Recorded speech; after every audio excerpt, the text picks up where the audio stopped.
Welcome to the world of the Transgo High Performance Shift Kit.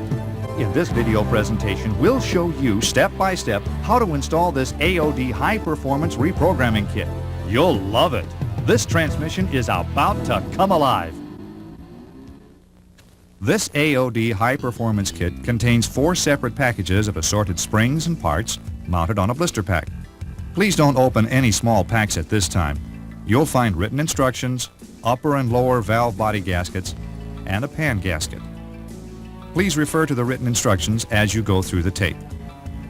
These are the tools required to do the installation: a jack, jack stands, drain pan, funnel, speed handle, 8 and 10 millimeter sockets, center punch, 1/4-inch punch, small screwdriver, ice pick or scribe, medium screwdriver, small hammer, true arc pliers, regular pliers, external pliers, shop rags, drill, transmission fluid, cleaning solvent, and filter.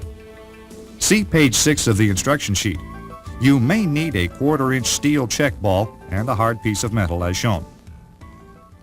Let's road test the vehicle to see if the transmission is in good working condition. Does it have all 4 forward gears and reverse? Start with some light throttle upshifts and feel for the 1-2, the 2-3, and the 3-4 shift. This will tell us if the valve body is working normally. Then try some upshifts at 3/4 throttle to see if the clutches and band are in normal condition. Okay, let's get started. Raise the hood and remove the dipstick.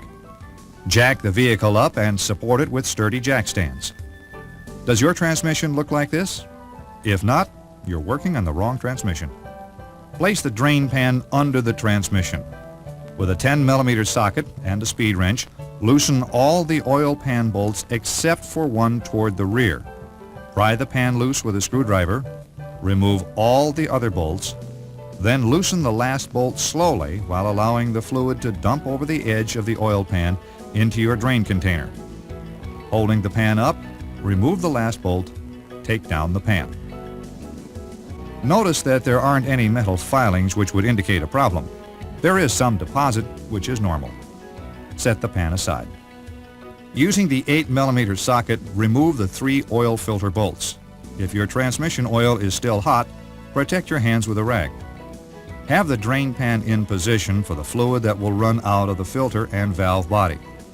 Place the bolts and filter in the pan. The valve body is held in place with 24 bolts. With an 8 millimeter socket, remove all the bolts except one at the rear and loosen that one 1/2 turn. Remove the rear bolt slowly while oil dumps into the drain pan. Lay the valve body in the oil pan.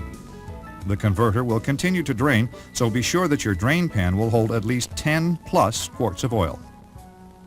Take the valve body to your workbench. To keep your bench clean, leave the valve body in the oil pan. With an 8 millimeter socket, remove the bolt next to the manual valve. Notice where the notches are located. Now, switch to a 10 millimeter socket and take off the 3 covers. Put the covers and bolts in the pan. Lift the separator plate off the valve body, remove the gaskets from the separator plate, and set the plate aside. Notice there are several check balls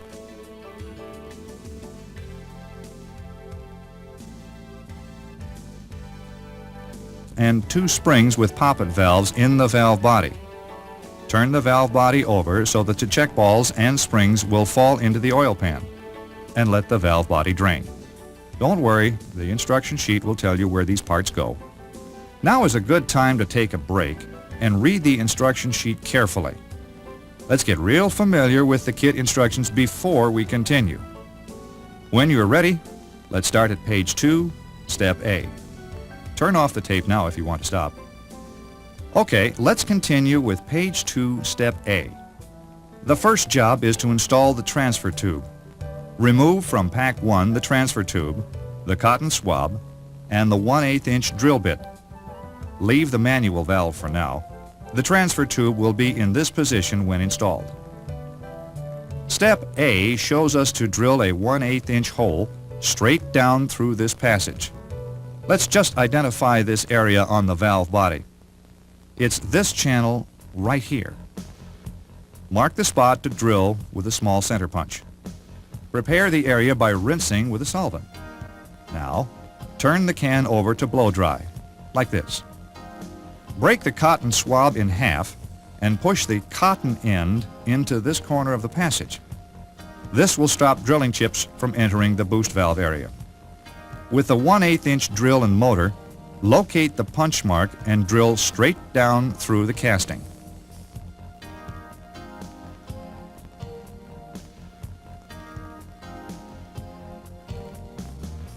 Flush the area with the spray solvent and blow dry.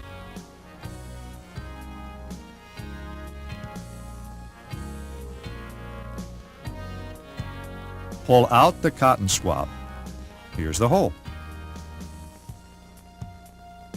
Let's continue with step B by removing the manual valve E-clip and the valve. Lay them aside. Now go to step C. Locate the channel for our next hole. This is the channel right here. This hole has to be drilled at the correct angle. To do this, set the drill bit into the channel close to the inside edge and tip to the outside wall.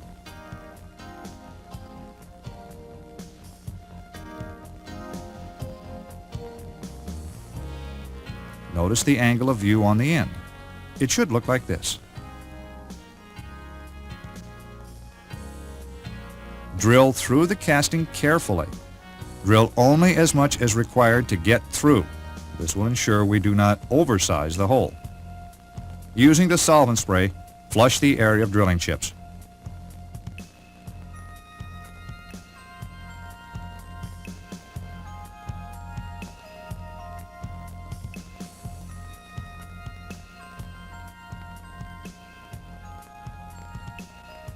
Let's turn the can over for air only to blow dry. Lay the valve body over on a shop rag and allow to drain. Looks good. Insert the transfer tube, stepped end first, into the angled hole by tapping with a small hammer.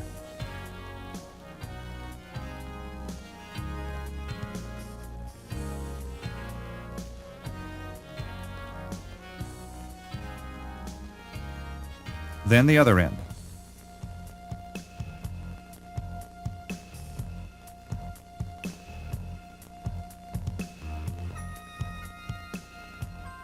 That completes all the steps on page 2. Let's go to page 3A. Now open pack 2 and remove the small sub-pack. It contains a steel bushing, O-ring, a 3/16 inch ball, orange spring, and a cotter pin. Install the O-ring onto the bushing. Drop the steel ball into the bushing bore, next the orange spring. Now use a small flat blade screwdriver to compress the spring down far enough to install the cotter pin through the holes. Bend over the ends close to the bushing so they will clear the valve body. Turn to page 3, step A, the 3/4 shift valve. Now use these parts from pack 2. It's the new 3/4 valve, white and red springs. First, using the other half of the cotton swab, push the stick end into this channel. We're doing this to wedge the throttle modulator or TM valve so it won't fall out.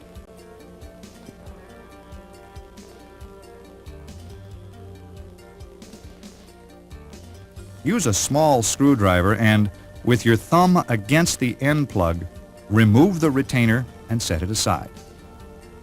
The end plug may require some pushing in and out before it comes out. This one came out easily. But if yours is stuck, you may have to pry it carefully with a small screwdriver. These parts, shown in the lower left box on page 3, can now be discarded.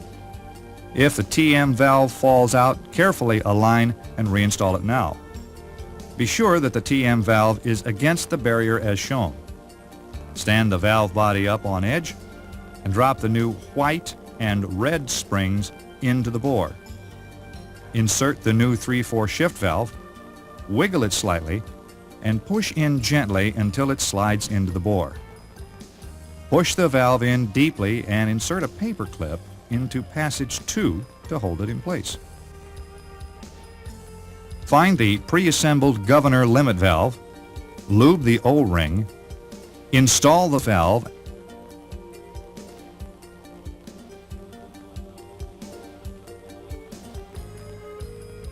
and install the retainer.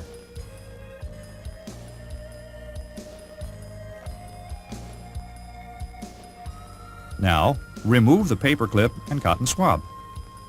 Check that the cotter pin does not interfere with the sidewall.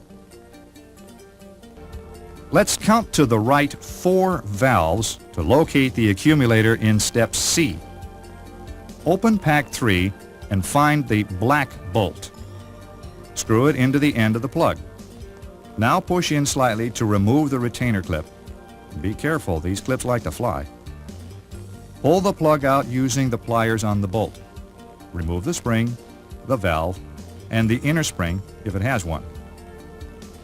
Here we see the layout of 2 different types of accumulator valves. This one on the left is the lake type and has a hollow bore at both ends. It would assemble like this: a white and orange spring inboard and an orange and tight wound blue outboard. This valve body uses the early type. It doesn't have an inner bore at the small end. So we'll be using this layout. It has a hole in the big end only. Let's install the white spring into the valve body, then the valve, and then an orange and tight wound blue outboard. Install the O-ring in the groove on the hollow end of the plug. The flat end of the plug installs first. The hollow end of the plug goes outboard. Some oil on the seal will help the end plug install easier. Push it in and install the retainer.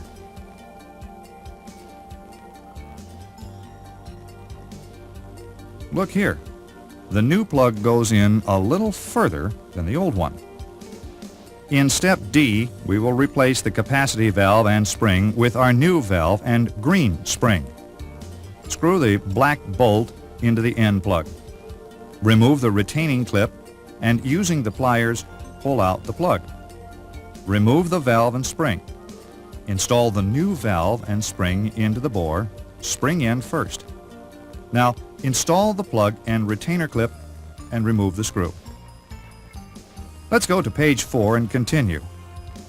Push the boost bushing in slightly and remove the retainer. Gently work the plug in and out until it comes out.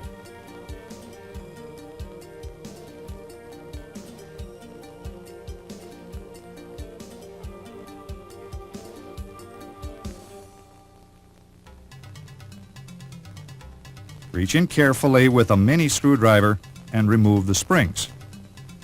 Cut open pack 4 and find the large green and smaller black springs. Place the new springs onto the spring seat as shown.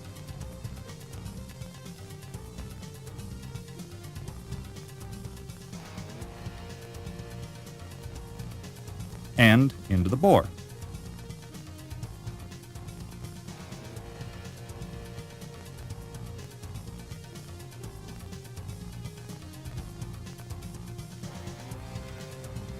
Reinstall the boost bushing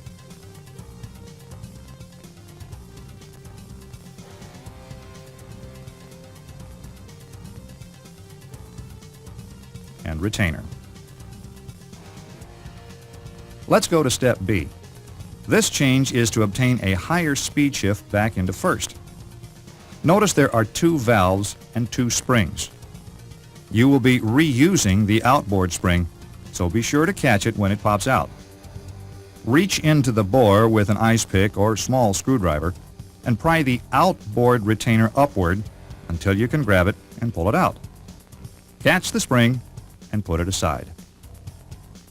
To remove the valve, take out the inner retainer. This will help push the valve out.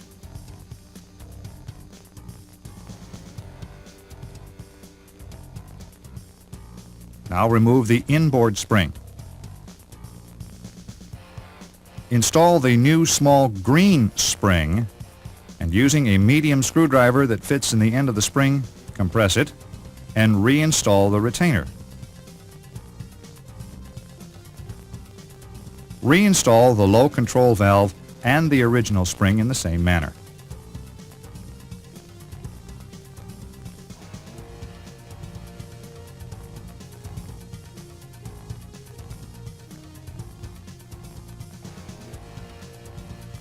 Now we can go to step C. Let's insert the new manual valve into the valve body and install the E-clip. Okay, in step D, we want to plug this channel right here. Here we see a white and black grommet, pin, and steel wedge that we will use to do the job. Try each grommet to see which one fits snug. In our case, it's the white one. In yours, the black one may fit better. Push the grommet in with the small hole facing up.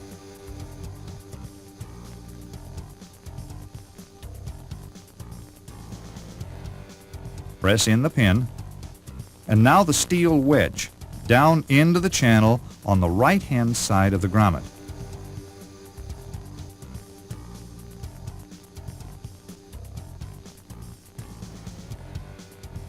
This is what yours should look like. In step E, page 4, we will install the check balls. There is one 5/16 orange ball and 6 1/4-inch check balls. They are located in these pockets.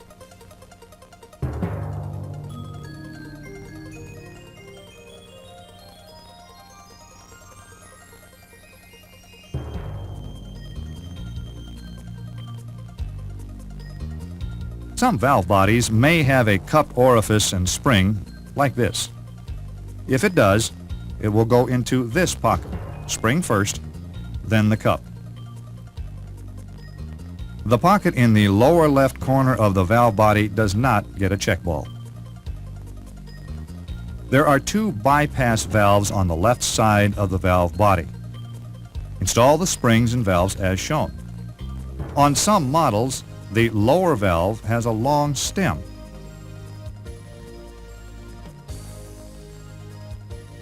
Now recheck all the check ball locations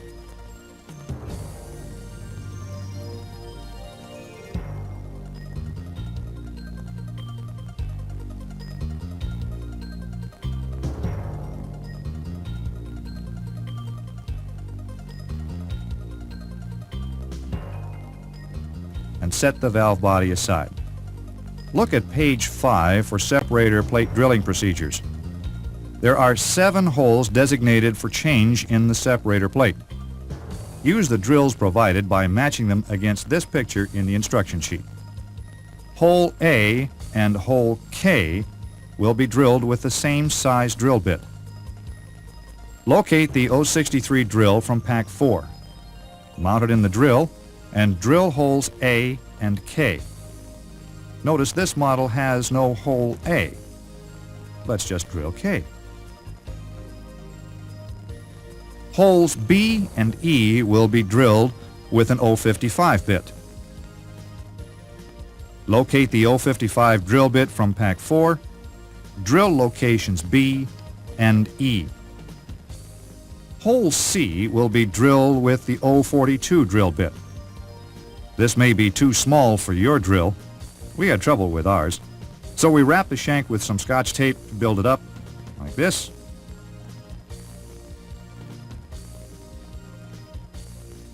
Yes, that did the job. If you find that hole C or any other hole is larger than the bit suggested, resize as per the instructions on page 6. We used a hardened race from a C6 trans. Place the plate hole we want to resize over the race like this. Put a steel ball in the hole and smack it with a hammer. Now the hole is smaller, so now let's re-drill it. Hole T and X will be drilled with the 125 bit. Use the drill we found in pack 1. We can't drill X because it is a slot on this model.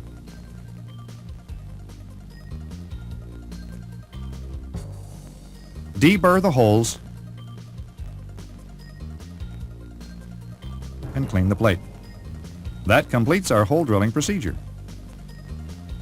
After the drilling has been completed, lay this gasket on the valve body and position the separator plate.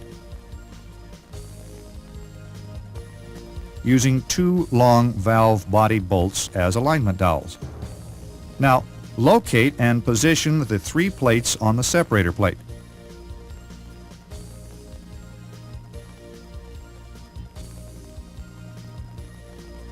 Remember to position the notches, like this. Install all the bolts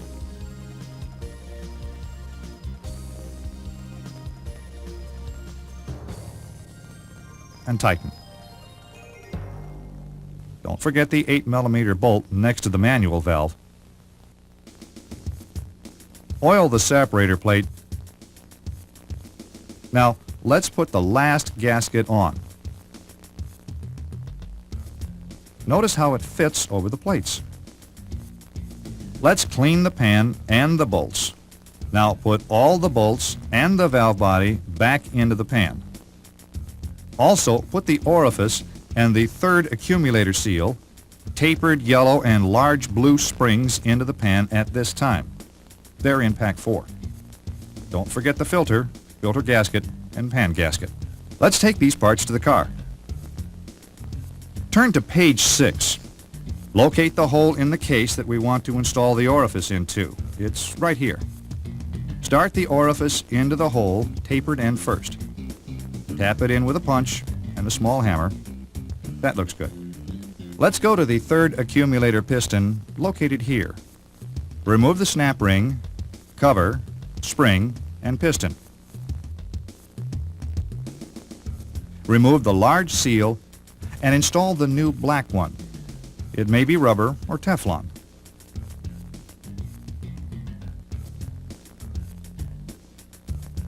Now, lay the blue and yellow springs, taper down, on the piston like this, and push it up into the case.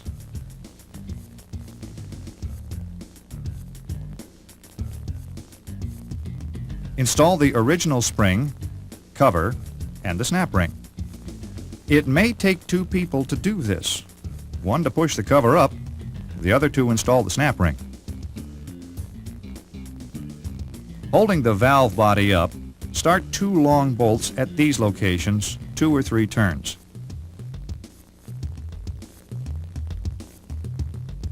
As we push the valve body up into position, index the manual valve with the shift arm lever.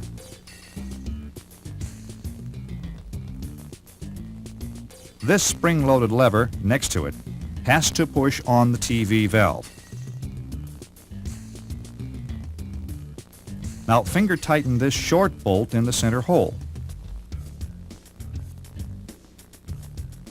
Remove the 2 long bolts and install the remaining bolts like this, short ones on the ends. The long ones go in the rest of the holes.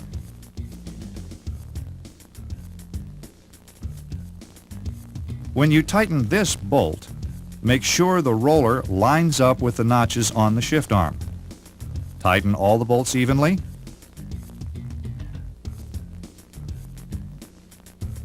Recheck them again. The manual lever looks okay. The TV plunger looks okay. The tube is held in place by the filter. Rehook the TV balance spring into the notch on the plate, like this.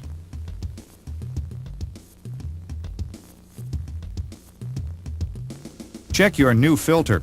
It must have a rubber seal and a square gasket. The square gasket is furnished in pack 4. Get the 3 short filter bolts and install the filter.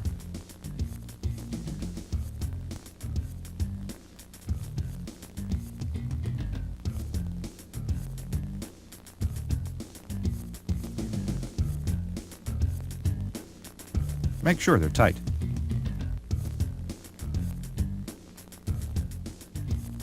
Using 2 bolts to align the gasket, start the threads. Install the rest of the bolts.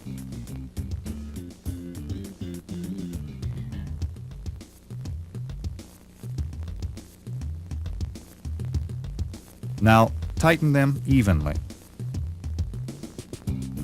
Use the funnel to add 8 quarts of transmission fluid. Check the shifter for all positions.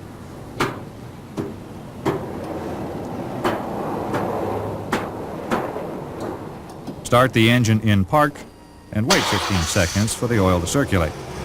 Now, select reverse, neutral, overdrive, 3, and finally 1. Be sure to hold the brake and go back to park. Add another 2 quarts of fluid and recheck the level. Look, we're just below the full mark. That's just right. When it warms up, it will be full. Let's get the car back on the ground and go for a road test. First, make a series of light throttle upshifts, checking that we have all 4 gears. Now make some 3/4 throttle shifts. Notice the difference in feel from the first test? Try manually holding first, second, and third gears.